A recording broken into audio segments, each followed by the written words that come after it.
to feel the terrible pain that people in labor feel. I shouted for it. Bogi to come and take her to theater and operate. It's too late.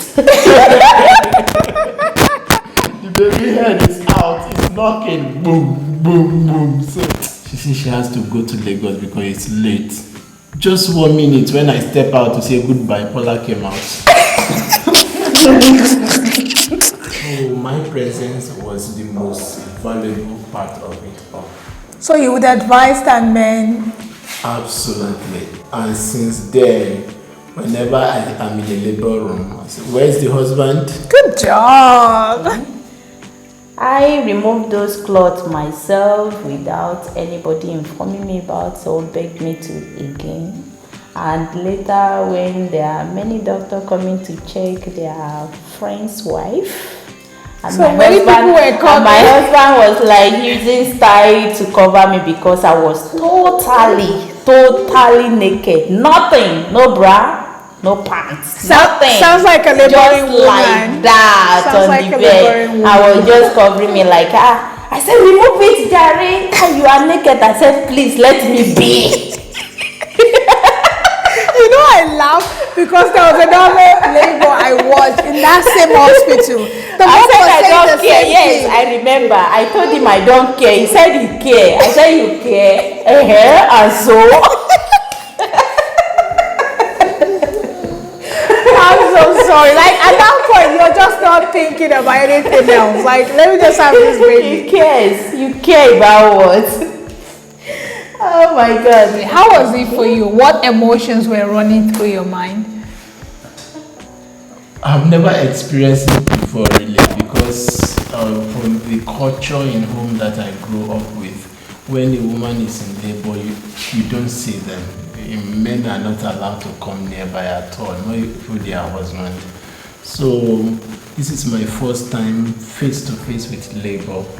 And it was nice initially when we were discussing, talking, but when it became so tough, the pain, as if she's going crazy, at the time she was just exhausted, and he was losing strength, and she was losing strength, and then I'm sorry. Yeah, and then the cry, the scream of mom, adult has become like a child.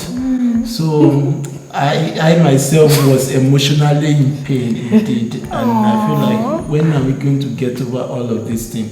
Initially, I actually suggested that we do elective CS, but she denied it. Like, no, I don't want CS. I was born per vaginum, and I must deliver by vagina. She said that during the labor. Okay. I didn't want her to feel the terrible pain that people in labor feel. So I think I would just want the delivery to be things she didn't feel pain about at all. But of course, she said she doesn't want CS. And I can't remember vividly, but I think at the time in the middle of the labor, I shouted for it. Bogi to come and take her to theater and operate. It's too late.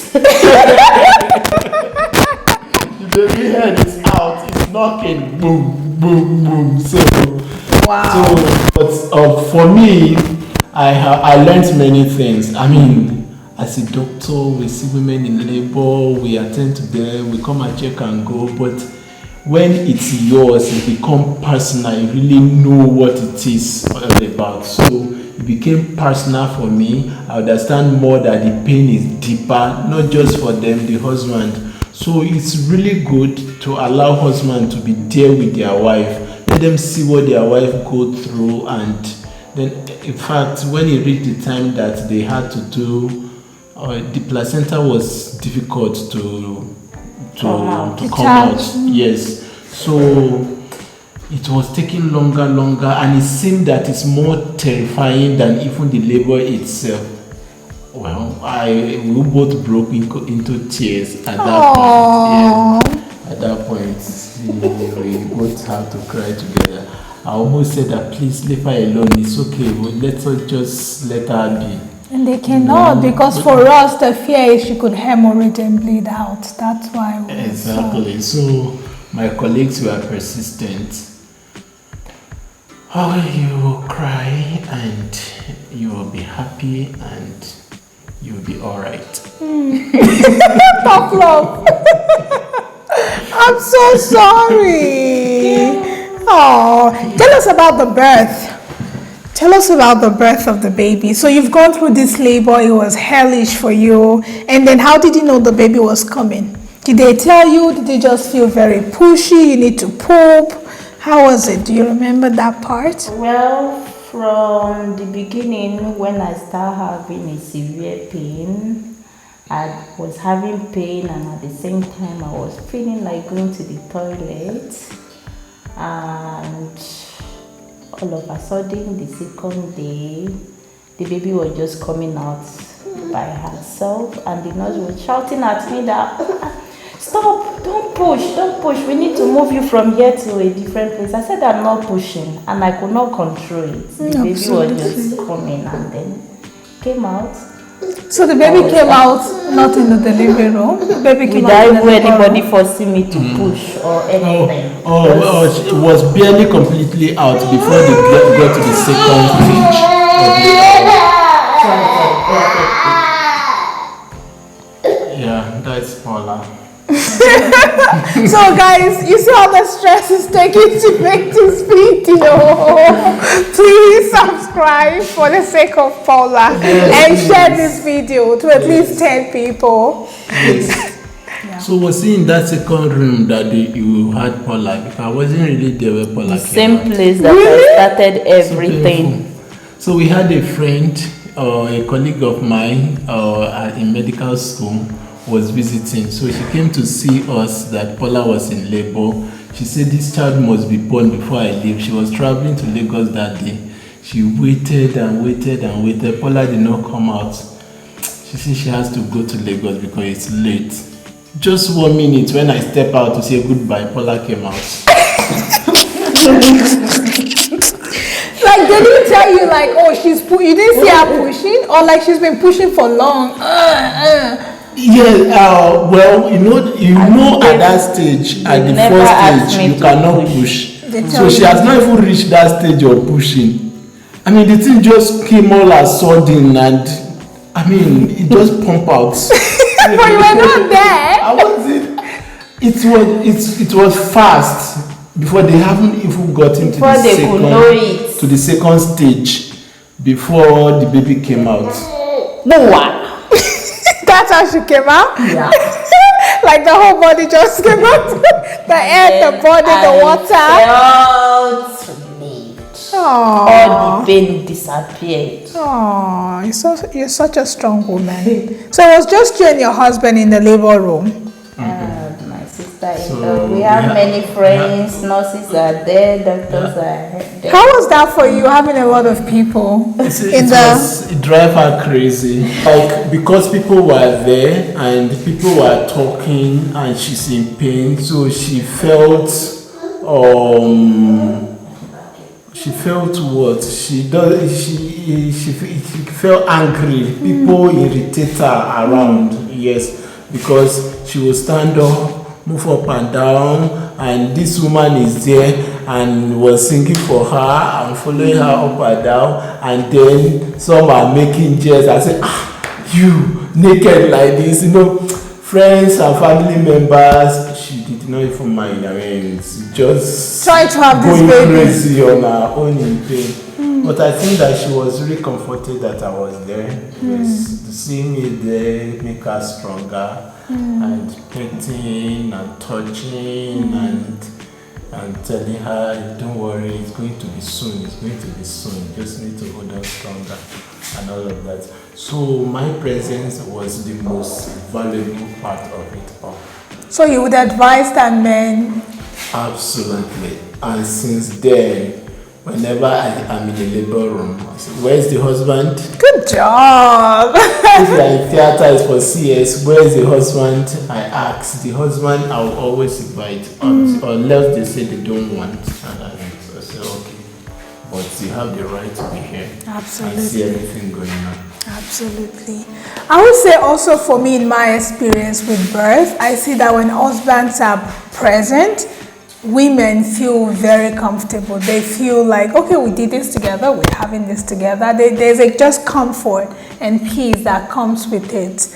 Often, of course, also men that does not want to be there, maybe it's a cultural belief, like is it Russia? Yeah. It's a cultural belief, maybe in some part of Russia, that men should not be allowed in. And we had this woman one time that her husband came and he just came, dropped her off at the birthing center and left. And after she had the baby, he came back, picked her up and left. And we're all like, why? And he's like, no, culturally I'm not supposed to be there. And she was fine with it and she did great. But most women would prefer their husbands to be there. Even here, some of the African men, especially if you are a male or midwife, a male attendant to their wife at the time of labor, they do not like you seeing their wife vagina while they are there. I mean, you are seeing their wife vagina and they are looking at your eyes. They don't like it. They feel ashamed of it. They feel shy of it. So they prefer not to be there while you do all the touching. I mean, vaginal examination and all the looking and all of that. Right. So that's for some really. And so maybe we can even put that then into consideration when we want to do checks. If it's a male personnel care provider, to have them excuse you until you're done, then call them back. Yes, very, absolutely. And also want to say that when a man is there, the woman is more cooperative. Yes, if the husband is there, because the nurse will come and say that, okay, it's time for me to check again where the head of the baby is. They're like, no, I mean, they are in pain and they don't listen. But the husband will there say, oh, my dear, it's time again, okay? So let's check again. I'm sure that it's going to be better now than before. The baby will be closer, you know. They cooperate, they listen, hold them together, be on top of them, and give them a tap on the back that you'll be fine. If they want to walk around, or hold them on the waist and walk around together, whatever she wants, provide for her, be there throughout. I was surprised really because I was there throughout. All throughout the night I didn't sleep. She couldn't sleep, so I couldn't sleep either. The next morning, when I saw how exhausted she is, I felt really a lot of pain in my mind, and I couldn't even wait for her to get all over it again. So you see, it's a lot they go through, especially those who are primigravida, and they really need you to be there.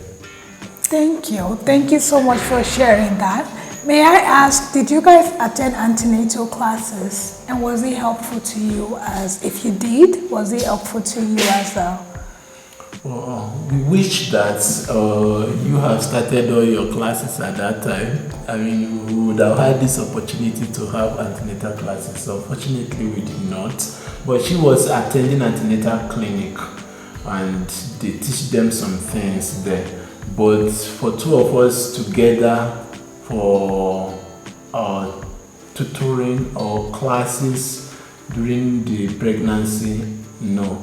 And it's thing that I would have loved it happen, really, or having more understanding as regard that now. Okay. So my question is, you attended antenatal clinic and you were taught some things. What are some of those things you were taught, and did it help you during labor? Anything taught about labor? Yeah, one of the things that I could remember very well that really helped me was during labor, when you are in labor room, they told us that there are 3 sections or so that we shouldn't push when we are in this stage, and when we are in that stage we shouldn't push. But when we are in this stage to push, we need to put more effort to push very well to help ourselves. And that really helped me, even when I was having a lot of pain and feeling like something is coming out. I try to comport myself that I do not push while I am not asked to. What would you advise other moms that are going through this for their first time? What would you tell them to do that helped you during your pregnancy and birth? I'm going to tell every mothers who had their babies already or who are looking forward to have babies that is not something that you enjoy actually. But when you have your baby, you love it, and all the pain that you have gone through either during pregnancy or during labor, you forget everything when you have that joy, the wonderful gift from God with you. I do admire my baby. Sometimes I just look at her like that. Even my own is like most of the time, or seeing her play around. Even while she's asleep, I just look at her like wow, God, thank you. So this beautiful creature actually came out of me. And at the time she was growing, I watched her grow from 1 month, 2 months, and all of that. If you ask me to take paper and write them every stage up to the moment she is now, I could probably put something down that at 3 months something like this will happen, at 4 months something like this, and all of that gives me lots of praises to God and be happy with it. And most especially, you have to put your mind to make sure you are doing what you are supposed to do, and don't let that be a barrier for your house to be dirty and for you to be talking anyhow to husband or anybody around you in the name of pregnancy. You can control your emotion actually and still do something good in the house. Absolutely, absolutely. Thanks for sharing that. One last question for your husband. What would you tell men how, like some things you've learned from pregnancy, what to do to help them cope with their wife or to help their wife go through pregnancy? Looking back in your experience. Yes, probably it's what I really didn't do very well, is that you take note more of their symptoms, be watchful of their problems. As he already said, that when she wanted to go to the hospital, I wanted my sister to take her, and some of the nights he disturbed me in my sleep. I just wanted to sleep instead of sitting up and sit down with her and all of that. So her legs were swelling up. It's something that if she didn't pick up herself, the husband should be able to notice that and say, oh, your leg are swelling than usual. I hope it's not a problem. We should talk to your doctor about it. So you should be on the watch out for changes, for symptoms, for things that don't look normal to you. So that even if your wife is unable to pick it, you will pick it. So it will make them feel that you are together, you two are together in this whole thing. That she's not just alone. If she feel any complaint, take the complaint very seriously. Okay, and encourage her when she needs encouragement. Just give her encouragement. When she needs to see the doctor, find time so that you see the doctor together as much as possible. So this really, I think, is what every man should be there for their wife during pregnancy. All right. Thank you so much, both of you. Thank you for sharing your pregnancy, labor, and birth story. It is amazing to hear just your perspective, and thank you for advising our viewers at home. This brings us to the end of this video. If you've been blessed, if you've learned something, if you've experienced something similar, please share yours in the comment section, and they both are going to be reading. Or if you have any questions for them, go ahead and leave it in the comment section. And if people want to follow you or hear more of your story or read more about you guys, where can they find you?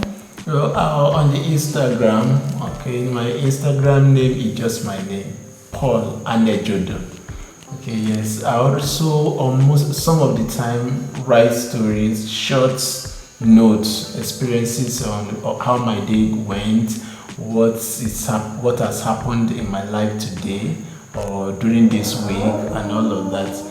It will inspire some of you to check and read. Touch with us. Absolutely. So if you want to follow Dr. Paul, go ahead and hit him up on his Instagram handle. I'll leave it right here on the screen, and also I'll leave it in the description box. Go ahead and follow him, and I know you'll be blessed by the things he shared on there. All right, until next time, remain blessed. God bless. Bye-bye. Bye.